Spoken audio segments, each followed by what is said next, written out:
I'm Askew, and I'm here with my excellent guest, Emily Vincent of Pink Hawk Games. Welcome, Emily. Thank you. Thank you for having me. I'm so excited to be here. I'm so excited to have you here. We've been talking for a little while. You were introduced to me last year at Rincon Games, which is a gaming convention here in Tucson. But even before then, some of our wonderful compatriots in the steampunk community Discord arrived one day in a tizzy, and they were like, there is this game, we must all play it. And we met the game designer. So you're the game designer behind Pirates of the High Teas. Can you tell us just a smidge about this wonderful game? Absolutely. So, as we all know, right, pirates' most treasured treasure is afternoon tea, right? Yes. Yes. Yes. So in this game, we are pirates competing to serve our captain the very best afternoon tea. And an afternoon tea is a set of 3 dishes paired with a matching tea. And so over the course of the game, you sort of jostle for position in the pirate ship while competing for delicious dishes. We have 72 dishes from around the world and wonderful teas. We have 30 unique teas, all while, firing your cannon and deploying your monkeys and your parrots. So, And your parrots. it's a classic pirate game, I'd say. It's the most classic. And also, look, the flavor is wonderful with the monkeys and the cannon and the parrots. I love all of that. But the real flavor that I'm keen on is your gorgeous food selections. You got like fantastic art for your little illustrations for all the food. Everything is so scrummy looking. How did you pick what dishes to include in your array of treats? Yeah. So, I started with my own personal tastes. So I watch a lot of Great British Bake Off, and I host a large tea party at least once a year. And so for a while, I was subscribed to some tea magazines. So I sort of rifled through all those, and I got a lot of different, classic British recipes and a lot of French patisserie. Um, Mm. and then I figured out where I could make pirate jokes. So as much, caviar as possible. And then actually I hired a cultural consultant for the game, and we sat down and we were like, wow, this is really England and France centric. What if we made this global? And so each of the decks then went through an iteration to sort of look at, okay, what if this was like a Japanese and French fusion deck? So what kinds of cool food would we get that are just French, that are just Japanese, or that are both, right? Yes. So it's been an iterative process. Oh my goodness. Oh, right. First of all, I love it because you do have this wonderful array of tiffin from around the world. And so it also ups the challenge of like how you pair things with certainties. But because I am a little obsessed with tea, I was like so delighted that you had pairings that went better with certain teas. So, for instance, I'm not going to necessarily pair matcha with a cucumber sandwich, although that would not be the worst pairing in the world, honestly. Uh, but but there are things where I'm like, this tea really needs these kinds of treats to go with it because they just taste so good together because they grew up together. And I was very happy to see that you had expanded beyond just the bog standard English tea time into this more global food ways and also tea culture. Is really beautiful selection. Yeah. Well, thank you. You're Yeah. And welcome. I'm always looking for tips on like, this one might be better with the chocolates and this one might be better with the salts. So we haven't gone to press quite yet. So there's still opportunity to like There's still do a little time. swap. It's so fun. And look, people should know not to play this game hungry. Oh Uh yeah. yeah, yeah, yeah. No, it will make you so hungry. I think the box might need like a content warning. I have a play tester that plays the game every couple months, and they're like, I've learned that if I'm going to play it, I need to have gone to the store and bought a snack. Like I need a chocolate croissant in the house or Yes. something like that. Yes. Otherwise, I'll just go ransack the store and buy a bunch of, whatever I can find. Oh no. Yeah, and we've got so strong opinion here. FYI, matcha and peanut butter and jelly is not a combo.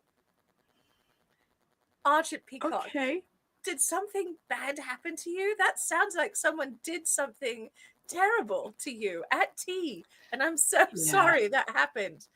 Oh my goodness. But one of your biggest fans and one of the people who introduced us, hello, Christina. Hi, Christina. Hello, Danaeus.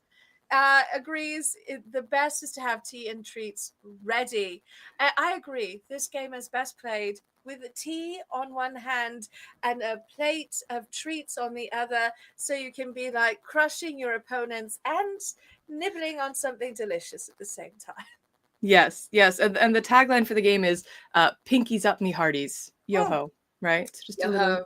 No, Yo-ho. listen, we have a little saying around the temporal entourage that references tea dueling mostly, but we always say, when in doubt, pinkies out. So it's very important to unfurl the pinky for fun, adventure, and piracy. So, first of all, I have a very serious question for you. What is your daily drinker of tea? What is the tea that you go to? Because I am presuming that you like tea because you have a deep knowledge of tea that you bring to the game. I do. I do like tea, although I'm sure there are more people out there with more extensive tea knowledge than me. I do tend to go with like some sort of black tea blend with usually lemon. So right now I'm actually drinking what is it? The Lemony Pirates Epiphany from Tea Punk Teas. That's what's literally in my cup right now. Yes, we love them so much. Yes. We love them. They're fabulous. They are fabulous. All right. No, this is not where I was planning to go, but I am chums with them. I do really love them. I drink their tea a lot. Have you connected because they're huge gamers as yes, well? we've chatted. Yeah, there's various. Okay. I'm still working on various stuff, but we have chatted. Good. Yes. I'm delighted because I was about to be like, look, I need to make this introduction. If you don't know Tea Punk Teas personally, that needs to happen because they love board games. They have their own little tea dueling game that just recently came out. Yeah. Yes. I met them at Origins. They had a booth at Origins. I had a booth at Origins. We chatted a bunch last year. I bought some tea, right? Well, and the pirate tea was created for our dear friend, the Commodore Evie, who is in charge of the Lemon Pirates faction of the temporal entourage. It comes full circle. So, oh my gosh. And we've got like serious hoping to hear about your recent tea tasting for the game. So did you do some tea pairing, some tea tasting as part of your game preparations? Yes. So Christina is on the inside track here. I actually am. I have talked to a couple tea companies and exploring whether we can have a Pirates of the High Teas tea. So I got sent 5 samples and I posted a picture somewhere of my 5 teacups. And there was a tropical black tea that I really liked. And then there was a citrusy oolong that had butterfly pea flower in it. So it was a lovely blue purple and very, very lemony. I think that's going to be the trick. Any tea you get that comes via me is going to have a lot of lemon. A lot of citrus. I love it. Yeah. So secretly you are a lemon pirate is what I'm hearing, actually. I didn't know, but... I didn't know, but it sounds like I might be. Yes. Certainly not a milk pirate. I don't know if there's a milk pirates, but I'm not one of those. There's not. I mean, maybe there are, but we haven't met them yet. So, But you are right. You should not put citrus and milk in the same tea. That's a very bad plan. I've done it once, and it was we were at a fancy tea I think we were in London actually, and we my partner Eric was like, "Can we do both of these?" And we're like, "I don't know, let's give it a shot." No, we learned the chemistry lesson that day of that doesn't it's not a good choice. I'm not laughing at you. You But should. You should. You should. And like I should have known this like years ago when I was in college. I had a drink that was called a cement mixer, which has much the same reaction. Um, oh, it's like Bailey's Irish cream and a shot of lemon juice. Oh. Oh yeah, no. Sorry. I just think No, it's okay. So, first of all, the lemon pirates, yes, they will gladly take you on. you. I think you probably have your own armada that's part of the greater lemon piracy league. So that's beautiful. And then we've already got our first milk and honey pirate costume coming. Our first milk pirates. Milk tea pirate. That's fantastic. Thank you, Alicia. I love this so much. And also tea cootery boards needed with your game. Ooh. Absolutely true. The tea puns are eternal, and I love that. So you mentioned that you love Great British Bake Off. Same. I love it. I raise my cup to the great Mary Berry, and also Yeah. I have a tawdry relationship with Paul Hollywood, but I'm gonna say Sue and Mel were the best part of that show, and they were. That's true. That's true. I like the two hosts they have now. Yeah. Because she really like pairs very well with Noel in a way that the previous person, who we are not naming and is not invited to tea, did not.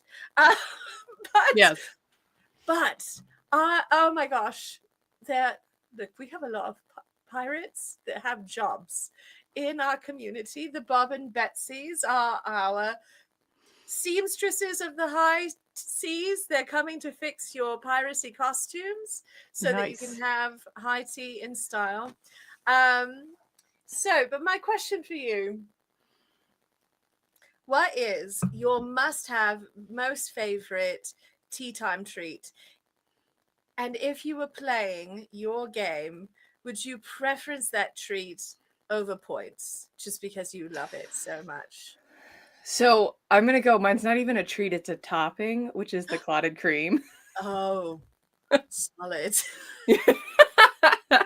And would I preference it over points? Probably not, because I'm very competitive. But if I got distracted by it, it's highly possible that and the scone has to be good. That goes with it. But I mean, honestly, you can just put whatever in clotted cream. Look, scones are just for delivering the clotted cream. Yes. They're not. That's what they're for. They're not really for other things. Right. Yeah. It's just the amount it's kind of like a cupcake. You need the ratio to be like more frosting than cupcake. You need more clotted cream than scone. Maybe clotted cream sculpture action during tea time could be a thing. Yeah. So you love tea. You love tea treats. You are deeply invested in the tea time ethos, if you will. How did you come from loving tea and loving games to creating a piracy game? Did you think, I want to do a game about pirates, or did you think, or was your motivation more, I want to make this kind of mechanics using tea? And piracy would be fun. How did you get there to the piracy portion? It's a good story. The game was originally called Tea Time. And it was just a game about tea. And this game has gone through many iterations. At one point it had dice, and you were like sabotaging each other in the kitchen, and it's been a chaos game. And I was at a playtest, and I was like, I feel like the name of the game, Tea Time, is just a little like meh, right? It needs a better name. And Yes. one of my playtesters, I think his name was Logan, was like, what if it was Pirates of the High Teas? And that's why you're sabotaging each other, because you're pirates. And I was like, done. Pun first design. Absolutely. Now we're pirates. So one of the mantras of my life is everything is better with pirates. I don't know if you're familiar with the movie The Gamers, The Darkness Rising, but that's one of my favorite quotes from that movie. So as soon as I heard the name, I was like, all right. So I spent a year sort of revamping the game so that the piracy actually made sense. So it wasn't like I just slapped the word pirates on it, but it was really just a tea game. So no, I Oh, feel confident that is both a pirate game and a tea game. And it stays true to both those roots. honestly, it is both. It is both. And I love this. Hello, culture shock. I love all vegetative soaked liquids equally. It's very important because you have mostly true teas, but you have some little, as I recall, some tisane action as well. There's definitely herbal blends in there, absolutely. Yeah, because just trying to think more broadly about what do you drink? A vegetative soaked liquid. Yes, that was exactly the words I thought when I was like, that's what this game should be about. Yeah. No, this is wonderful. Coffee person dating a Welshman, so I feel obligated to get into tea. There's a tea for you, KLM, from Tea Punk Teas. It's called Dark Side of the Spoon, and it blends coffee with tea. And I cannot have it, but you can. That can be for you. But also, when we have this panel contest of clotted cream sculptures, it will be in homage to you, obviously. I love that. I do like that Alicia knew the quote. The Yes, everything's yes, better with pirates. everything's better with pirates. This game is so charming. I was delighted to get to play your game at Rincon. I know it was still sort of like in that play testing phase, but already looked so complete, so beautiful. The art is so, I mean, it's like got that cozy vibe we're all into right now with a little bit of whimsy. And it is like a wonderful, if you love Our Flag Means Death, this is like that kind of piracy vibe. Like Steed would play this game and you could progress on his pirate ship by creating the perfect tower of tea confections. Yeah, So I feel like there's an overlap. Do you love Our Flag Means Death? Do you like really. games? This is your game. This is Yeah, it. yeah. I was using Steed and a couple of the other characters from Our Flag Means Death as placeholder art for the advanced content in the game, which there's 4 captains that have like specific orders, and I'm getting artwork done for them. But in the meantime, I was like, these are 4 great captains, right? Or or pirates, whatever. So So who are the other three? Who are your placeholders? it was Blackbeard, it was Spanish Jackie, and what's her name? The Chinese pirate captain that I've totally forgotten her name. Oh no! Uh yeah. Oh yes! Uh I Oh even wrote her no! name. It was on the card. Oh my And gosh! she's based on a real person. She's A real she is like real, an actual pirate. amazing. Oh Yeah. no, I can't Someone in the remember her name chat. either. Someone, yeah. Yes, please. She's real and amazing. Yes. Um, so I got to your game at a time when I was missing Our Flag Means Death. I Mm, was like, wait a minute, I could have my own episode every time I play this game. It's like I can 100%. I can role play my way through a worker placement game. No one can stop me. Uh, I can like embody a pirate bent on tea time. Like this is a great game for hats and dress up and having tea with friends. It's very social. Mhm. I want to know why we don't have an RPG of this genre, right? Or of this. I'm like I keep trying to find one of my RPG friends to be like, "Do you want to write a Pirates of the High Teas RPG?" I'm just saying, like it's right here, right? Yes, Like please. we should do this. Yes, So please. maybe that'll be the follow-up version. Will be the RPG version. There we go. Zhang Yi Yes. Sao. Yeah. Yes, Shang Yi Sao. Thank you, Michelle. Thank you, thank you, Alicia, for being our research department. I definitely had menopause brain just went offline, sort of thing. So Yeah. thank you. Um, Now, joking aside, well, no, joking is never aside here, but we've talked a lot about the flavor of this game, and that feels really important because this is a game about flavors, and we love tea around here. You love tea. We're all very keen on vegetative leaves in hot water, but you come out of playing games because you were at, I think, PAX East. Hmm. Yep. And you came home and you decided to create a game to fill a niche that you did not see being filled at conventions and in the gaming space. So you embraced your audacity and you created your own game. Is this the first game you ever designed? So this is game number 2 for me. Mm. Game number 1 is still in process, and I'm Ooh. planning to release it under Pink Hawk at some point. Oh, excellent. It's a cooperative game of house cats taking over the world. So it's kind of like a Gloomhaven dungeon crawler thing, but your house cats, and the dungeon is your house, and you have to like get control of the kibble supply and be able to turn on the water faucets. And there's like a dog that's trying to stop you, and mice that are trying to take your stuff. And it's got like Pinky and the Brain vibes, but with cats. Oh, So oh no, I'm gonna need that game too. I'm so sorry. I need you to make it. That sounds amazing. it's coming. It's supposed to be game number 3 from Pink Hawk. It's a bigger game because it's mission based, like it's a campaign sort of Oh, thing. So I yes. decided I needed to start with Mm. something a little smaller. Not that Pirates is particularly small, but it needs to be more manageable. Yeah, it was based on the look the cats give you when you open the bedroom door in the morning, and they like stop, and you're like, what were you just doing? Right? So the whole thing is you have to complete a mission each night while your humans are asleep. So that and then, each progressive night you get closer and closer to taking This over is the world. wonderful. It's Yeah. wonderful.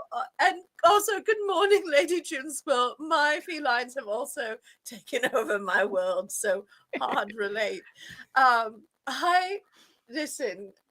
I'm so taken off guard because I definitely want to talk about the game you're currently working on, but I am going to be cheering you on very hard to create your house cat game. That sounds absolutely Oh, it's amazing. coming. It's coming. But It but can't be stopped. ambitious. It's It ambitious. is As you say, ambitious. it's a bigger game. So you very strategically you were like, look, I want to build to this, but also I am an incandescent creature of talent. I can make more than one single game. Let's start with something a little bit more manageable. Yeah. So it but this is game one that you're releasing. There's This a is game middle 1 that game. I'm releasing. It's not actually my first published game, though. So I just Oh, had a game that came out in December. It was on Kickstarter through the company Flat Out Games. So they're the oh makers yes. of Calico and Cascadia. I love Um, those games. Those are both wonderful games. yeah, so Knitting Circle is the follow up to Calico. So Calico was cats on quilts, Knitting Circle is cats and knitting. And they're in the same universe. They have the same cats. They use the same colors and stuff like that. But that game So, was on Kickstarter in December, and it'll be in people's hands this summer when they fulfill. So, oh, that's very exciting. I love Calico, and Cascadia is a game I absolutely love to torment people with. Good. The art is so wonderful. What a wonderful gaming company to be working with, yeah, and I feel like there's a lot going on in the game world. It is not all roses and poppy fields, um, but there is a sort of renaissance of tabletop gaming, and indie games are a huge part of that. here you are. You're clearly a gamer yourself. You didn't just like fall into some sort of rift in time and go, oh, I think I'll become filthy wealthy by making board games. I hope no Nope. one thinks No that's going one. to happen. I think some people think it's going to happen. I don't think most realistic people think it's going to happen, but No. yeah. But you get to bring your creation to life. Yeah. And to see it go out onto people's tables and bring them joy. When you were pondering starting your own games, Yeah. creating your own games, did you just think to yourself, I play games. I'm a UX designer. I can do this. Or was there a period of like research and reflection? I'm really bad at research and reflection. So my approach. So yes, I'm a UX designer. I've been a designer, and I'd say a sort of artistic creative for most of my life, and certainly a designer for a bunch of my professional life. So um, I was sort of looking for a new project to work on, and I was like, I love playing games. Why don't I just make one, right? Yeah. And then, I'm not terrible at research. So then I listened to a lot of podcasts, right? And on one of them, I heard your first 5 games are gonna suck, and so I was like, got it. I'll make all 5 of them at the same time. So I so I was doing the cat game. I was doing Pirates of the High Teas. I did 3 other games that are over there on the shelf and haven't been played more than once. And then game number 6 was this knitting game.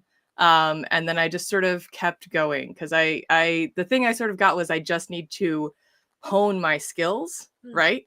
So Yeah. build up the skill set and then figure out what the path through the industry is. Yes. And so I sort of made a plan to, when Knitting Circle got a bunch of attention at an Unpub event, I was like, great, I should sign this with someone and get firsthand experience going through the publication process. Yeah. And then I got the amazing dream contract with Flat Out. And so that was just a no brainer. And they've been an incredible team to work with and to learn from. And I'm still like doing stuff with them, and that's really cool. But they also started their own small company, I don't know, like 6 or 8 years ago at this point. So Yeah. I don't know if they could do it, I could. And I just sort of kept looking for, what are the paths? And I've always wanted to run my own company. So, but I never had an idea for a product. And I was like, oh, well, what if I sold games? That's a What thing if you you could sell. what if you do the thing you love to do and you love to I, right? I Like, mean, magical, but also you will never stop working, right? Like yes. the And I hustle have is not. I have not stopped. It is so much work. It is so much work. so much. I assume it's very fulfilling work to because for me working on my art and doing my own thing with the Grand Arbiter is very fulfilling. It's the only way to work this hard and to work constantly and to not question every life choice all the time. Yeah. Yeah. So, No, it's awesome. but you're working with artists, you're working with other designers to help you bring this to life. So you really are creating a whole company experience. And yes, I love the name. Pink Hawk is great. And you've had a pink hawk. It's a little pink bun right now. Because I haven't gotten the roots touched up in a while, but this is almost always pink, right? This I love whole that. I this love whole that. situation. It's just a little blonde right now. Or It's a whatever color that is. beautiful situation. Like if you told me you were ginger, I'd be like, yes, you are. Yeah. You're like in that gingery blonde. I was a strawberry blonde as a kid, but I haven't had anything except for pink hair for 10 years now, so I don't really know what color it is. Look, it's pink. Clearly, Yeah. it's pink. I have that listed on one of my documentation. It's like, what color is your hair? And pink was a choice. And it's like, okay. Okay, it Yep. is. I love that. I love your pink hair and I love the vibe you bring, not only as a person presenting games and talking about games, because you are not just presenting Pirates of the High Teas at Rincon. There you also had, Knitting Circle and Calico. And for those who were running around, you might not have been the designer of pimping out Cascadia, but it was at this convention too. So there was like this Yes. really wonderful like uh array of games, but you Yes. had a gorgeous setup. You were very welcoming. You present this vibe that's sort of cozy and warm and welcoming as a gamer, even though you are deeply competitive. I You're am. still very kind at when you. Oh, hello. Speaking of, hi. Oh, hello. This is Cake, Who's and that? this is Cake, Monsieur Hello, Ghetto. Cake. He's Oh. going to help us with the interview. Hi. Thank you. So My he cats are not going to appear. well, he cannot be contained. He is the ringleader, and if someone is taking over the household at night, he is the one making sure it happens. Yes. He might be So Boss Cat from my game. he Boss good. Cat's a big fluffy Persian who's He like is in boss charge. cat. Yeah. So, all right, we're doing this. Okay. So, I was going a place and then my cat distracted me, I, as is you not said something unusual. about welcoming and cozy. That's all You I. are you are welcoming and cozy. You present this wonderful vibe. Your game is welcoming and cozy. In the description of the game, it's referred to as sort of a light strategy game. But you have described yourself as a very competitive player of games. So my question for you is, what is the game where you are the biggest monster, where people should be the most afraid to play with you? So I'm not sure I know how to answer that question because I. Oh, actually, I do know how. So there's a game that I have called Outrun the Bear. Ooh. And it's not a heavy strategy game, but it literally is. You just have to run faster than your friends. It's got player elimination, and the bear. And for whatever reason, I am real good at that game. And I'm just like, oh no, I tripped you on my way past. So sorry, the bear ate you. But I'm getting to the. Yeah. No, I don't know how to answer that question because, like back in the day, I would have said like Settlers of Catan, and then honestly, I got together with my partner Eric, and he is also a very good game player, and he kicks my butt regularly at a number of games, and I am not a great loser in the moment. He beat me last night at the Fox experiment, um, and I was real mad. I was like real mad for like 20 minutes, and then I handled it. So we play a lot of cooperative games. Ah, Uh, lovely. That's lovely.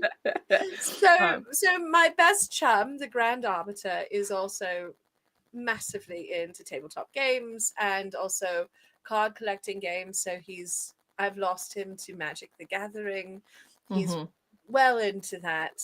Um, but he is absolutely, you cannot play Root with him and walk away from that table mhm, unscathed. He's an yeah. absolute menace. Um, However, everyone thinks I'm like the sweet one until you play Wingspan with me. Ooh, yeah. Then I'm a I monster. I think for me it might be more Wormspan. I've only played a little bit of Wingspan, but Wormspan I just It's just so clicks for beautiful. me, and I So just gorgeous. I feel like I can make a lot more uh progress with that. I'm trying to think of other like big because usually when we go to PAX East we play like a big strategy game. I wiped the floor the other day in a game. It was Aquanautics, I think. Oh, I haven't heard of that one. That It's a sounds really newer one. Yeah. fun. Ooh, ooh. Um, Oh, you're like building undersea, not universes, kingdoms. There we go. oh, Um, oh, yeah. oh. Um, So you like the sea theme? We've got Pirates of the High Seas. High Teas. I'm just yeah. drawing a point through here. I may be wrong, but Finspan is out now, and you love Wormspan, and I love Wingspan, and I'm very excited to give Yeah. Finspan a try. Hello, you are gonna Yeah. fall. These are beautiful games, and they also come out of a similar ecosystem, if you will, that Hmm. you are existing in. This wonderful, independent, really lovingly created beautiful games. Not only are they fun to play, but they are gorgeous. And that's something you've brought to your game. So we've talked about the treats, we've talked about how delicious they are, but they also look delicious.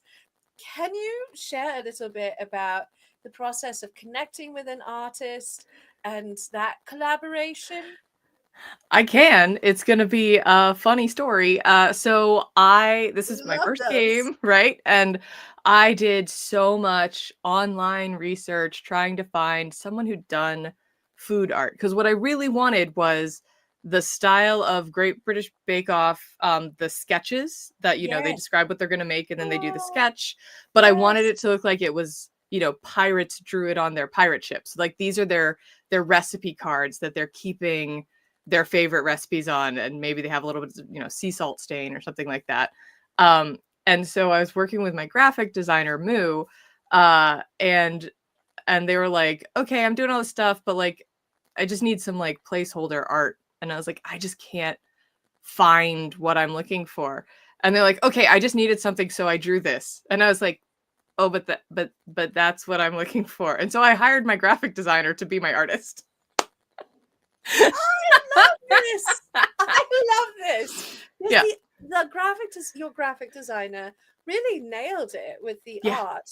I feel yeah, like that's exactly the vibe. It 100% looks like the Great British Bake Off sketches yeah. that have a little bit of like salt spray.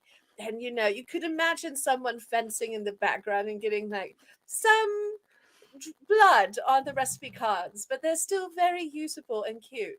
Oh my gosh, you are so darling. Yeah. Um, he's he's currently like trying to eat my pins. Uh, so I don't know if they're tasty, Cake. I they're don't. not they're not as good as tea time treats. I'm so sorry. But the art is so beautiful. The whole game is just like a gem of a package, and it's a really beautiful little box of treats to share with your friends. Oh, we're gonna do this. Oh my god. Wow, a bat. You are a bathtub. You are living bathtub. What? I Thanks wish for my cat coming. Autumn would hang out here with me, but she recently got a little like heated mat, and Oh, we've now decided she's like a heroin addict with the mat, and we're like contemplating taking it away from her because she doesn't hang out with us anymore. She only sits on the heating pad. she's like, So look, it's cold. We're in the northeast. It's yes. cold. Yeah, we are. We're in Boston. I see Alicia was asking about PAX East. Yes, Yes, PAX East is in yes. Boston. Yeah, Oh, where here I we go. am. I'm in Boston. You're in Boston, a Yeah. wonderful, dynamic city full of art and culture, and probably with some connection to piracy because it has a port right there. Certainly to tea. We like to throw our tea in the harbor. Well, that seems very piratical way to serve tea. So, I mean, salty, but steeped and ready to go. So, It's more I like love iced that tea, but connection. I love that. Oh my gosh. All right, we're just going to balance you. Um, this is the interview that was derailed by my cat. But you've got this beautiful game and you're getting ready to release it as a Kickstarter. Can you Mhm. tell us a little bit about when the Kickstarter is launching and what sorts of delightful treats we can expect? And if you're watching this now or later, I hope that you will plan, put the Kickstarter on your calendar because this game is wonderful. Yeah, so we are launching on March 18th. So we are just a little over a month from launch. It's a Tuesday morning, as with all good Kickstarters. Ooh, um, ooh. and there will be, a tier where you can get the game. Everyone who backs on Kickstarter is going to get a free expansion that goes with it that later will sell the expansion for additional dollars. But it's the bottle of rum expansion that adds bottles of rum to the game, where now you can Oh, have mistakes because you spiked the captain's tea, right? And so compete oh. for those bottles. And yeah, so but there'll be a base edition, the standard, really nice, where I'm doing a sort of pre-stretched, right? So we're not necessarily going to have stretch goals during the campaign. It's just if you get the Kickstarter edition, you get a really nice quality game. But Yes. there's also a deluxe edition that has metal coins and Oh, wooden tokens and upgraded mats and stuff like oh, that for those oh, who like the really, fancy tactical yes. tactile. I don't know, tactile. We'll go Tactile. with tactile. Tactile. Yeah. Yeah. Oh my gosh. Oh, look. The game is so beautiful just in the base set with the standard Yeah. pieces. The cardboard and everything is very nice quality. Everything Yes. has a really good feel and feels sturdy and is wonderful to play with. But who doesn't like getting like the bougie fancy pieces? I think that a lot of gamers are a bit like magpies in that we love shiny math rocks and we like the little bits and bobs that go with games. I'm obsessed with different meeples, for instance. It's enough that meeples exist in the world, but when they come in different like poses or they have hats and things, I'm just like, oh, fancy meeples. That's very exciting. I don't think I had my fancy meeples when I was at RinCon. You did not So have fancy meeples. so in order to be colorblind friendly, right, we have 4 different meeple shapes, Yes. and one of them, like one's holding a cupcake and one has a teacup, another one has a sword, and then one's got a little parrot on its shoulder. So yeah, these are our little pirate meeples. Oh Um, no. Now I need it even more because there are fancy meeples. That's so exciting. And yo exactly. ho ho, absolutely And a bottle of rum. 100%. And also thank you very much, Danaeus. This is very kind. Yes. Interview about Pirates of the High Teas interrupted by a cat named Cake. Absolutely perfect. So Yes. thank Yes. you. So your Kickstarter's coming out.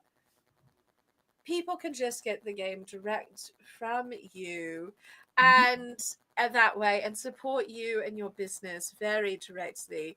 Um, will you also be sending your game out to game shops? Is that something you hope for? Yes, the plan is to go into retail, right? And so I'm actually attending Gamma Expo in Louisville. I saw someone mention Louisville here in Yes, like a week yes. and a half. Great. So there will be a retailer tier if anyone here happens to be a retailer, but also working with trying to get connected into sort of consolidation and distribution. I do plan to have an e-commerce site where you can in the future just buy the game direct from me as well after the Kickstarter. Um, and we'll see, whether that's going to just be on my site or will it be through Amazon or something like that. Oh, But yeah. the Oh, world shops on Amazon for good or ill, right? So that's true. That's true. yeah, And it is complicated. So I'm certainly not going to chide anyone for making those choices. yes, And there isn't like a bookshop.org alternative for board games, is there? No, not that I know of. no, Yeah, not same. Except you can go to your independent game shop and yes, ask them to stock this game. yes. Hello, heroes and villains in Tucson. You should be stocking this game. Um, so, so you are going to get this game out there. It is going to be available by Kickstarter. That is the best way currently for people to support Yes, your game absolutely. and to support future games, which Hmm. we need you to make Yeah, because they sound amazing. And we have a question. Will you yeah. be at Origins? I will be at Origins. I don't know that I'll have a booth at Origins, but I will be there. I'm almost always in the Unpub playtesting area at Origins. I had a booth last year, but I most likely will not have the physical product in hand by Origins because Origins is in June. And so getting, the turn on a board game, like from the moment you hit print is 3 months plus. Yes. So June seems unlikely for a Kickstarter that ends in April. Yeah, that's ambitious because it's 3 months plus shipping. Right, and by freight on a boat across Yes, the sea. yes, So, and uh, a lot of games right now are getting produced, created, packaged overseas. mhm. So there is a long ship time, but there's also like The world is unstable, my darlings. Unknown tariffs? Yes. Question mark, question mark. Question. So yes, that so the timeline on the Kickstarter says it will be delivered within a year. The hope and plan is to pull that way in, but uh, you know, the Fingers world is the crossed. world right now. Yes, it is. But that said, your game, your vibe, the energy you bring to this, and the sort of tenacity and audacity is the kind of thing that gives us joy and resilience and hope in these sorts of difficult moments that we find ourselves in. And so I think for me, one of the things I really fell in love with about your game is that even though we were competing and trying to thwart each other, I couldn't get too, hot under the collar. We all walked away from the table going, what we really need is to have tea and snacks now. I felt really good. It's a very cozy game. Is that something you seek out yourself in games that you play, or was it something that you found was missing in the games that you were seeing and playing at these different gaming conventions? Yeah, I mean, I think it's something that's missing, right? And I think that um, part of the reason that there are these big holes in the industry is that there are holes in representation, right? Of who is a part of the industry, who is part of the design team, who's part of the development team, who's part of the art team. And so, it's interesting, the cozy thing in particular, right? The cozy sort of hit big a couple years ago, and people were Yes. like, oh, cozy is like the it thing. And I've started to hear publishers say, we're over cozy, cozy is over. I think cozy will never die, right? That's good. Because I think it is a type of gameplay style that appeals to people. And it appeals to me because, I said I'm super competitive. I don't like the feelings that I have when I'm like must dominate, right? I Yes. don't like how upset I am when I don't win, right? I would prefer to play something that just feels good the whole time, right? Where you walk away being like, I'm proud of that thing that I made, even if it wasn't the highest scoring one. So that's the kind of games that I design. That's why I've got a co-op game. Even, one of the games we haven't talked about is about sending insults, but I'm trying to do it in a cozy way. So yes, you and I are going to have to talk more about this. So the game is Cutting Flowers, and it is a game of using the Victorian language of flowers to send insulting flower bouquets to your friends. And so I've been handwriting insults for these flowers based on their actual meanings, but I hear you're very good at this, and I'm hoping I might be able to recruit you to help me write some insults. Oh, no, listen, I have three queers, including myself, would very much love to help you with this. I know we touched on this briefly months ago when we were Yeah. chatting. The Grand Arbiter and our dear chum Eve Riot and I do a panel that is about the language of flowers and fans. And Mm-hmm. part of the panel experience is that we create bouquets collectively. Now, ours are normally sort of like, they're generally kind, but occasionally we do insult ones, and they're really fun. They're so Yeah. fun. I love that you're doing this as a game. Yes, please. I would love to talk Okay. more about it. It Yeah. sounds stunning.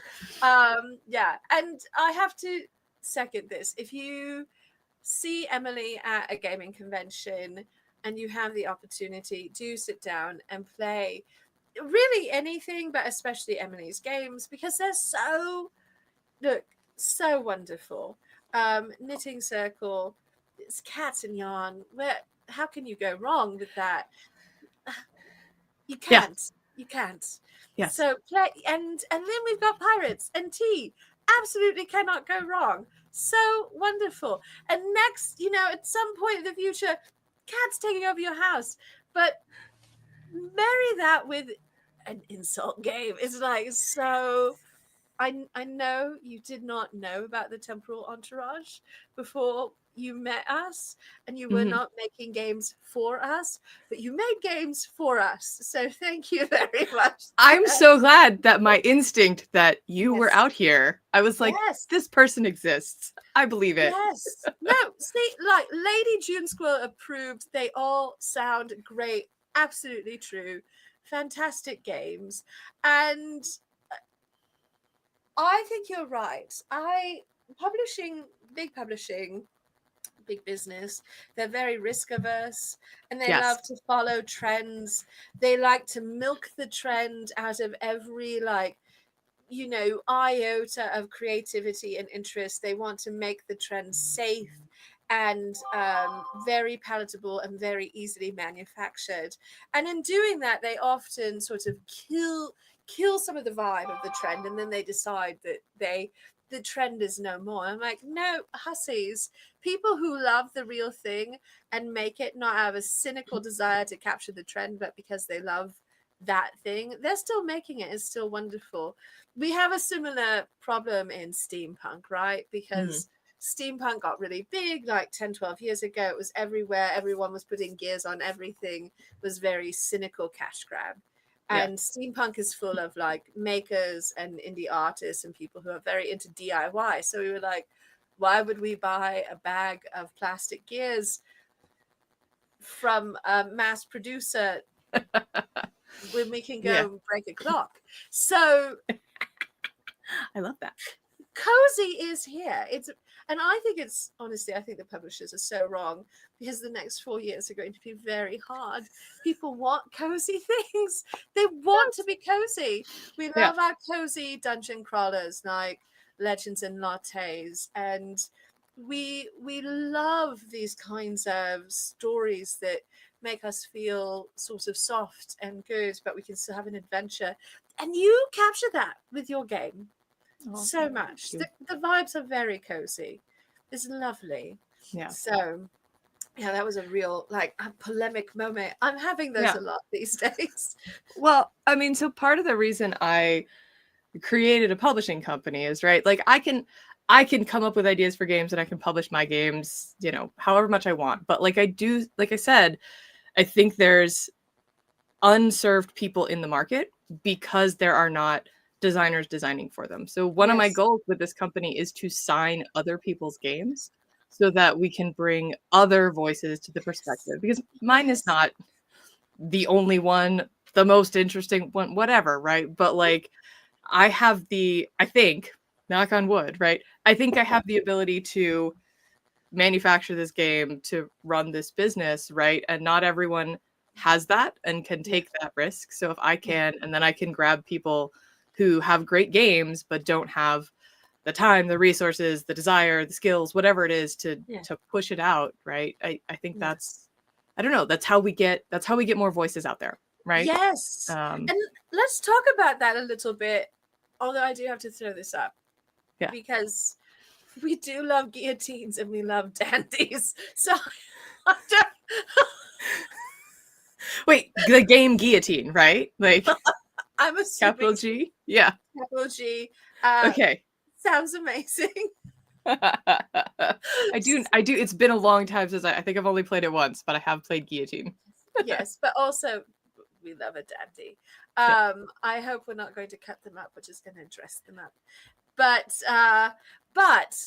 you talked about representation, and one of the things I love about Wingspan and watching this proliferation of the Wingspan trilogy, that game trilogy from Wingspan to Wormspan to now Finspan, is that there is a woman game designer at the heart of this sort of empire of games. And there are other women game designers out there, but they are few and far between.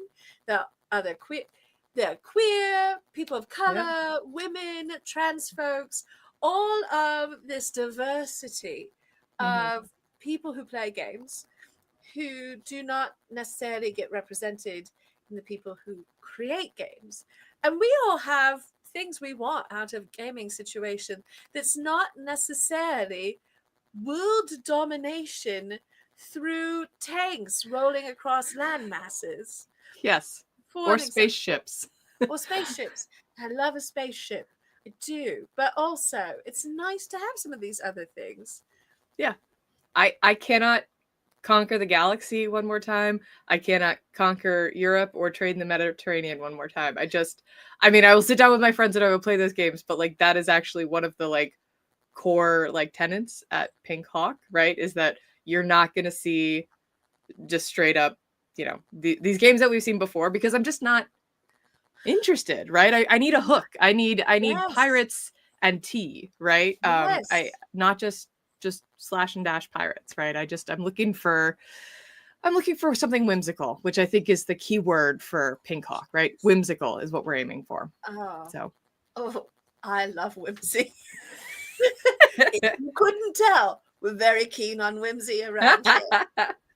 And so we're in this moment in which there's a lot of political pushback on this kind of energy.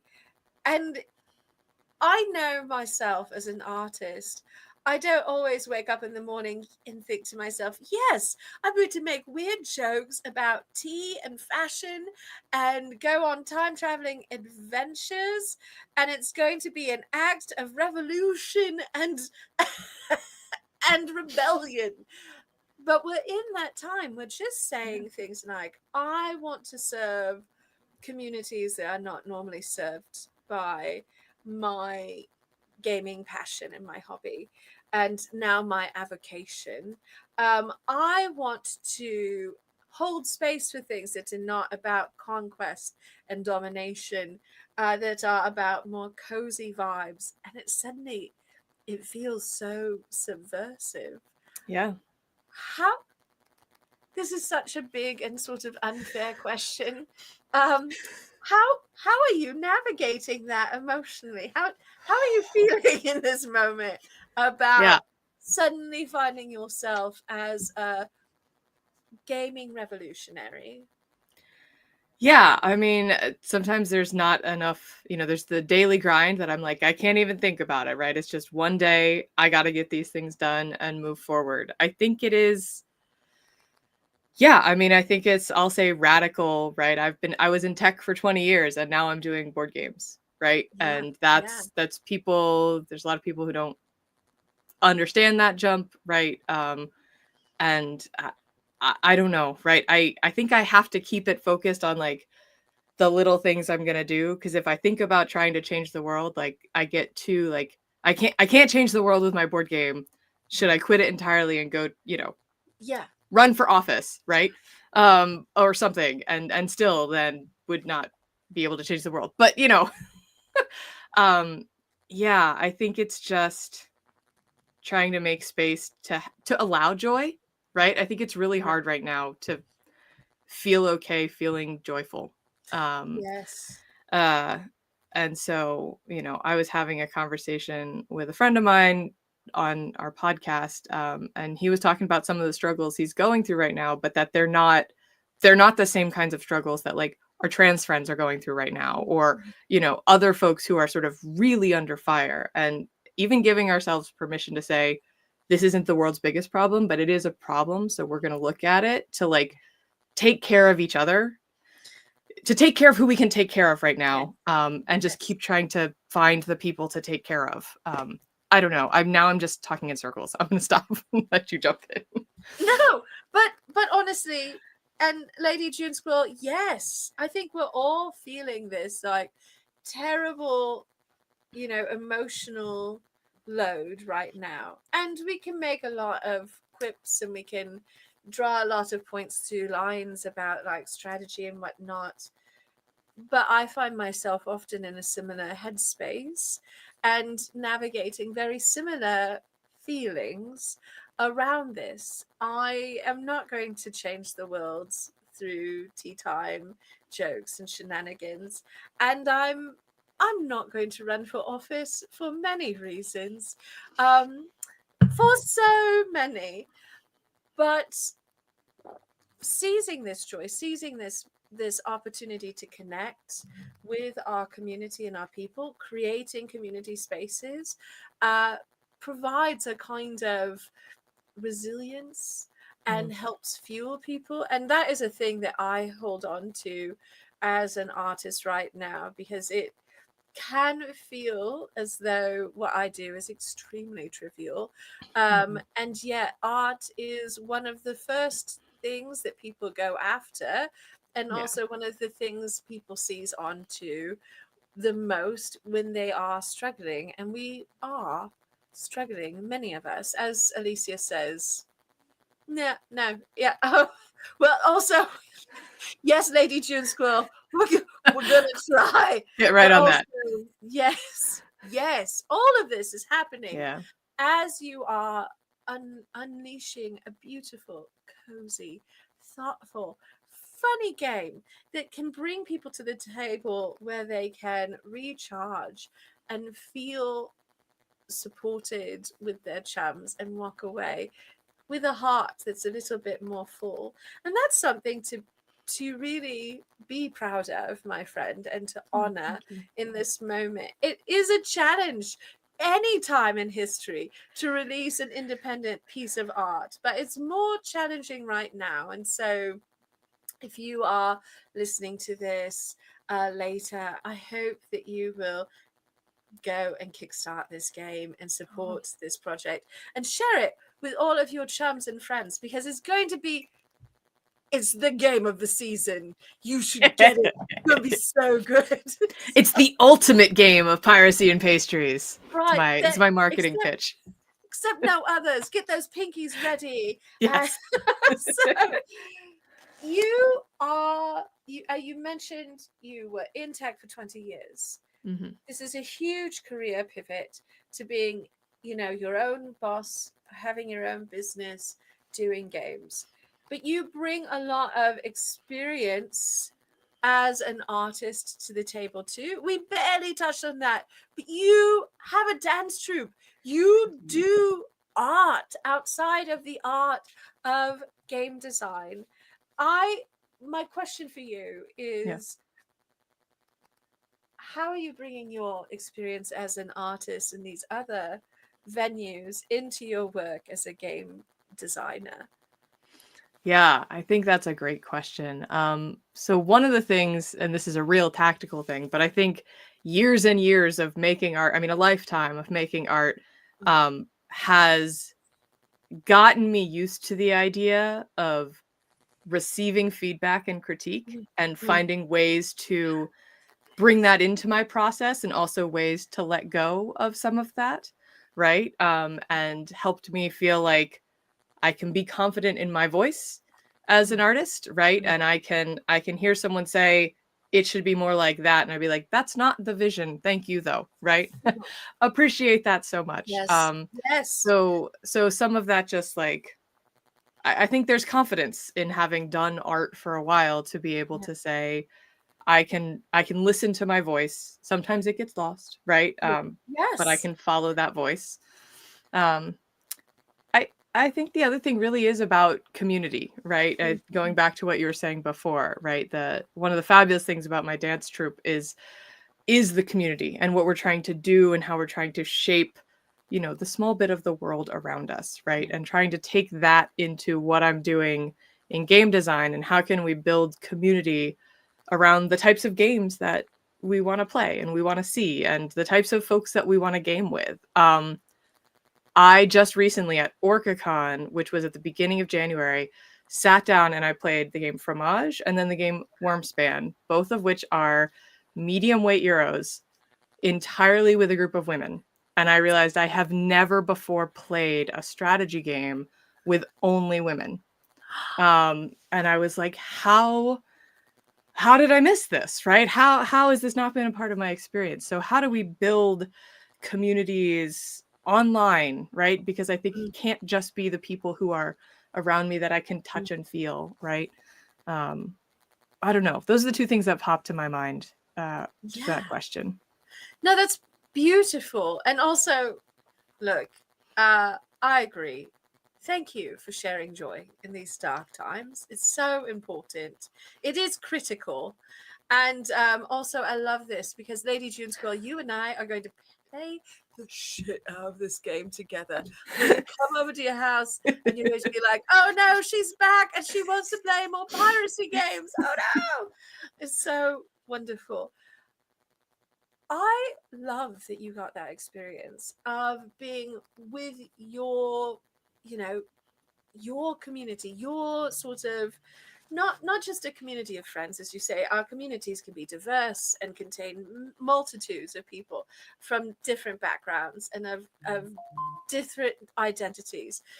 But there's something special about being in a room with people or at a table with people who share your identity in a profound sense. Rincon Games has a femme space, a women's space for gaming. And it's very complicated how you navigate that, because people will ask you, is that trans inclusive? Is it trans friendly? Are people going to have to like defend their identities in these spaces? So trying to navigate making a space welcoming for all women of all types of womanly backgrounds can be tricky. But when you achieve it and when you are able to have that space, it's kind of relaxing in a strange way that is hard to articulate, because the hobby of gaming does not always put out a welcome mat for a diversity of people. And Yeah. in particular, I think there are lots of in jokes about like how women do not often feel welcome in these spaces because we can be the butt of the joke or experience a certain kind of harassment or gatekeeping, all sorts of things. So having that moment is so beautiful. And I love that you got to do that. And I should clarify, I have played Pirates with all women, and I think specifically some of the women on Yes, this yes, on this chat. But to yes. play, a published heavier game, because I still Yeah, a consider Pirates a really little bit light, right? a But crunchy game. it's crunchy, yeah, but it's not a 3-hour experience. No, no. It's Right. a 45-minute experience. Yes. So Pirates is on the lighter end. And I don't think that this is a weakness, and I think it's a strength. In fact, I love a 45-minute to an hour game. Sometimes when you're sitting down to the game table and someone's like, haha, I've got Dominion. It will take us 5 hours to set it up and 5 hours to play it. And you're like, cool. So 10 hours. Will I have fun? I've never played it again. Will I ever want to play it a second time?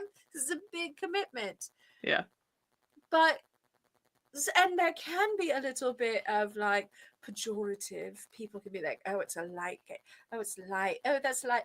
Ladies only like to play light games. First of all, BS. Yeah. By the by, I can be a menace at extremely crunchy strategic games. And I think it's very important to assert that. But at the same time, make very clear to people there's nothing wrong with or bad about a lighter game. And this isn't a 10-minute game, everyone. This isn't No. like 5. It's lighter. It's not Yeah. a light game. Yes. But to get to share that strategy and to be in the thick of the really crunchy, 3-hour cruise with other women who have maybe been like the single woman at a table full of people like, oh yes, I only like the crunchy games. I'm so butch. I love crunchy games. I'm like, that's nice for you. I'm happy that Yeah. you like crunchy games. Like what you like. But it's great to sort of divorce yourself from some of that potentiality of toxic masculinity around the game space and just enjoy the game and the crunchiness without the sexual harassment potential. That's such a joy. I love that. Yeah. I will say, can I tell you a story about this game, Yes. about pirates? Which is Yes. that I had it at a like a little sort of game night festival sort of thing here locally, and a couple sat down and played it, and had a great time. And at the end, the guy turned to me and he's like, "So I really enjoyed this game. I would never buy it because it's so feminine." I was like, I think it's because it has pink. It's so the main colors of the game are pink and purple, and then there's like a teal. And I was like, I don't understand what's feminine about it. But yeah, it might be a little too pink for some people, but these are choices that I have made. As you can Yes. see, I like pink, so Yes. I was not Yes. going to change that part. Listen, the branding is very serious because your company is named Pink Hawk Games. I know. I got to get the Also, hair updated. you got to have the pink in there. Also, look, I get it. I'm a person in the world. I know some of the realities of the world. Some of them I choose to ignore because whatever. I've got better things to do. As Lady June Squirrel says, pink, it's such a scary color. Terrifying. Look, be the most butch, the most like intensely brave gentleman in the universe and face down your fear of pink. Face it. Embrace the power of the dark side. It's very pink. Yes. But it is a thing. It is a thing. There's a very gendered sort of conception around color. And, Mhm. I'm into historical fashion. So I do find that a bit amusing because in the 19th century, pink was a very butch color. And soft blues were just considered so feminine. So It's just so dainty. soft, that little blue color. This pink is like blood, apparently, was Oh, kind of the vibe. So so it changes, but I love the pink of your box. I love these colors. They tell a wonderful story about the energy and the vibe of your game, and I think it is delightful that you are holding on to that. And I encourage everyone to make certain you have this gorgeous pink box of delights on your gaming shelf. There is a Kickstarter coming so soon, and I need all of you to back it so I can get my copy of the game. All right. I need it. It's coming out right before my birthday, so I need this to happen. Emily, it has been yes. such a joy sitting here chatting with you, enjoying our conversation about art and your game, sort of navigating this space as an indie game designer. I'm so excited for your Kickstarter and your other game projects and your company. I'm going to be cheering you on. Thank Um, you. thank you, Danaeus, for hanging out and also for facilitating the introduction. You and Michelle, thank you so much. I'm so delighted to have met Emily in person, to have you here today. Emily, before we sign off, before we say adieu to each other for now Yeah. and to our wonderful audience, my I have a few quick questions for you. All right. My Proust questionnaire that I like to finish up our interviews with. And so here's the vibe. You simply answer the first thing that comes to mind. You don't have to. This is not. Why is this making noise? It's a questionnaire. Oh my god! Oh, that's weird. Oh no, I don't like that. Go away. Oh no, I'm so sorry. This is very awkward. Okay, let me Oh, good. just get. We have a little technical difficulty pulling up the Proust questionnaire. I got a bunch of TikToks. I'm not sure how that happened. Very awkward moment. So, Is so it more or less awkward than the cat licking his butt on camera for you? no, the Okay. cat licking his butt on camera is peak awkward. Made more so because I'm holding him Yes. delightfully, like Vanna Whiting him while he grooms himself online. Just amazing. I'm a cat. I don't care. I take over the house at night. So I'm gonna go through these Yes. questions. Proust. For those who have never read him and not familiar with him, he was an effete Frenchman in the latter part of the 19th century who wrote some very beautiful, poetic, deeply internal, ruminative books about his life, and that's all he did. But he's an icon. He's a queer icon. He didn't know it, but he is, and we love him. And so he was also obsessed with people watching, and he had a questionnaire of 40 questions. 40. He was French and he was doing the most. I have narrowed it down to a wonderful 9 questions, Okay. much more manageable than the full 40 onslaught. So, my first question for you is, what is your favorite quality in a human? Um, the ability to listen and sort of be responsive, right? Sort of thoughtful and responsive and like really engage rather than just sort of like, those conversations that just go past each other. Um, Yes. I hate yes. those. It's Yeah. it's wonderful when you're actually like actively listening and really, you can follow the thread of the conversation. That's always nice. Very Yes. keen. What do you appreciate the most in your friends? Um, I think a good sense of humor and the ability to leverage that when I really need a little boost. That's beautiful. And we all need Yeah. some laughter on the reg, right? Yes. What is the virtue you strive for the most in yourself? Um, I think I'm gonna say humility, of trying to hear when I'm wrong Mm, and be able to say, ah, okay, let me pivot what I'm gonna do. yeah. Um, That's great. More people need that ability to like have the discernment to know when the criticism is warranted and to act on it. What is your ideal way to spend an afternoon? right now it's probably in a bathtub with like a book. Oh, oh, Yeah. that is nice. Oh, yeah. I like to do that with a cup of tea on the Yeah. side Yeah. as Yeah. well. Yeah. Peak. Yep.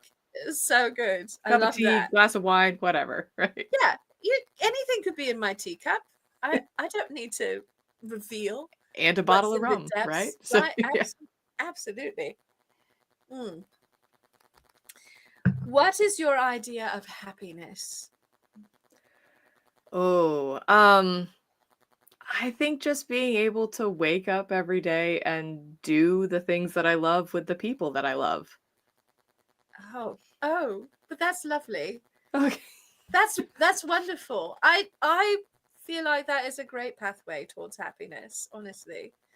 It's a it's a gift I wish for more people. Yeah. So, yeah. What is your idea of misery? Um wow. Spending time with people that I find unbearable and not being able to leave or tell them that. Oh, yeah, no, that's Like putting the polite face like in a business setting where you're Mhm, like, mhm. "Wow, this person is the worst and I need them to support me in some way." Or at least not hamper me. Right. Yep. Yep. Yeah, like at least don't get in my way if you're not Right. actively, my chum. Oh my Yeah. gosh. Oh, yeah, the customer service face. Mm, mm-mm. Absolutely. Yeah. 100%. Yeah. That's so hard. If you had one, what is your motto? Um, I do have one. It's patience is the luxury of the powerful. Um, Oh, yeah. that's a great motto. I heard it from Regina Dugan, who was the first woman director of DARPA, which is the, Defense Advanced Research Project Agency, whatever it Yes, is. I do. Yeah. Um, and so I find myself to be I am proudly impatient. And it's something I've been exploring actually with this dance troupe a bunch recently because patience has so many meanings and there are times when we should be patient and there are times when we shouldn't, right? But I think it goes along with I heard someone say, right, being told to be patient by someone who's never had the, misfortune to not be able to be patient is really quite the thing, right? Oh Um, boy, it certainly is. I'm not stealing it as my motto, but it has suddenly Feel been free. like emblazoned on my heart because that is such a profound insight. Do you know, it's one of those moments when someone says something and you're like, oh no, that really alters my perspective in Yeah. one little phrase. One little That's snippet. It's my amazing. email footer on one of my email addresses. So I love I'm that that so guy. much. I think you should be that guy. That's great. All right. What is your favorite swear? Oh, ooh, I have so many. I have kind of a salty mouth. Same. Um Same. I I feel like it might just be dropping the F-bomb whenever I feel Oh, like it. But listen, sometimes you need a little Anglo-Saxon in your life, and yeah. there's something so satisfying about the F-bomb because it has really good. Well, I always look for good mouthfeel in my Mhm. swears. They need to have a little frication. They need a good like stop at the end. This is some very linguistic like nerdery, but Yeah. I that one's very compact and incredibly flexible because you can do a million things with fuck. Um, Yeah. so, I distinctly remember the first time I said it, like in like 3rd or 4th grade. I was crawling under a desk for something and like stood up and hit my head and just dropped it. And the 2 kids near me were like, oh, and I was like, ooh, no, that felt good. That felt right. it's very Actually, satisfying. now that I'm picturing the room, it was 5th grade because I remember the classroom. It was 5th grade. Oh, Yeah. I love this. I love that was your moment. It was a revelation. It was a confirmation of the deep knowledge, the power of a good swear. This is why I asked the question because I love a good swear. And sometimes I pick up new ones from Mhm. guests, which is really fun. Like David R. Slayton's was fuck chop, and I Oh, love that. I'm just like, yeah. ooh, it's Yeah. it's something you can eat too. How Yes. delightful. So, my last question for you is, what is your favorite adjective? Oh gosh. All right. Adjective is the thing that describes a noun, right? Yes, it is. It is. Yes. Oh, man, I don't know. I'm just like now I'm just thinking of words that I say on a regular basis and it's not an adjective. um I don't know.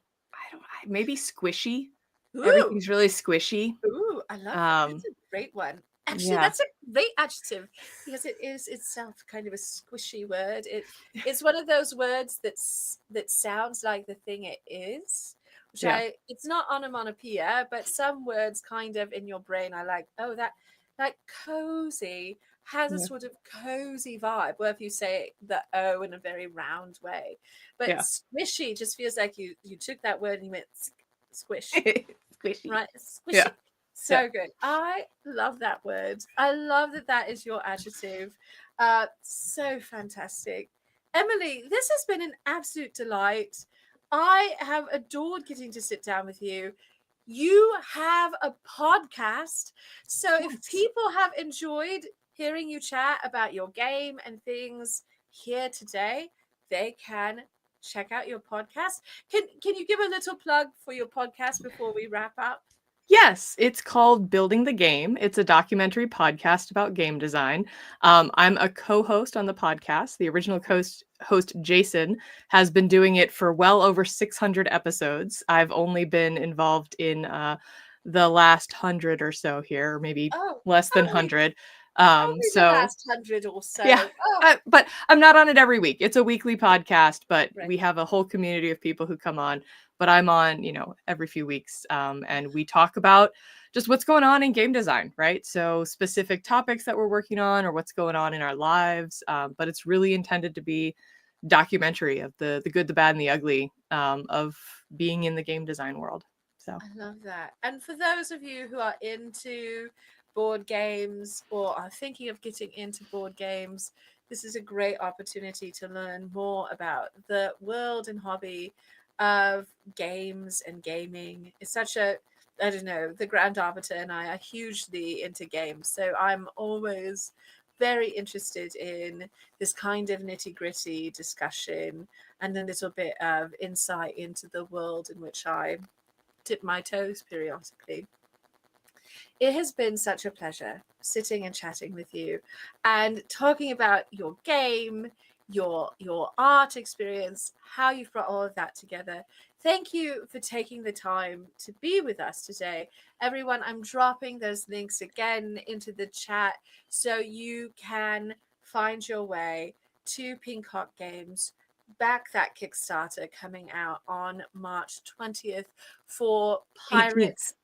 March 18th. 18th, thank goodness. I'm like, Yeah. oh, 2 days later. No, 8. I know why I said that. It's 2 days before Wild West Con. And so I'm just like, We'll be talking you up Yeah. at Wild West Con, though. This is so wonderful. So March 18th for Pirates of the High Teas, designed by Emily Vincent. It's going to be such an amazing game. And you even got an award. We didn't even talk about this, but you recently got an award. Congratulations. Thank you. Is there anything you would like to share before we go out into the world and think about your game and all the good things that can happen at tea time?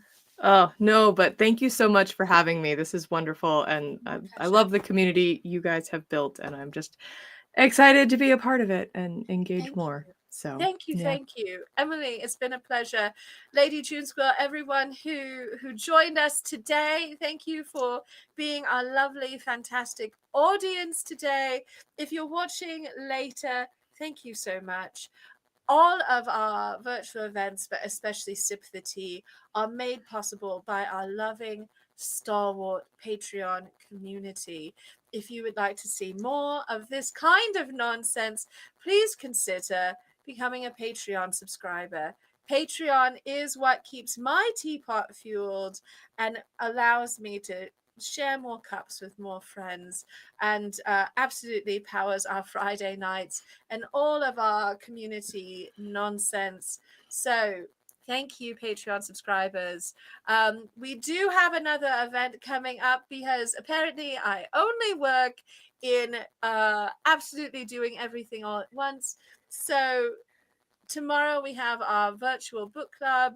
We are going to be discussing Tristan Strong Punches a Hole in the Sky by Kwame Mbalya. That is at 4:30 p.m. Pacific.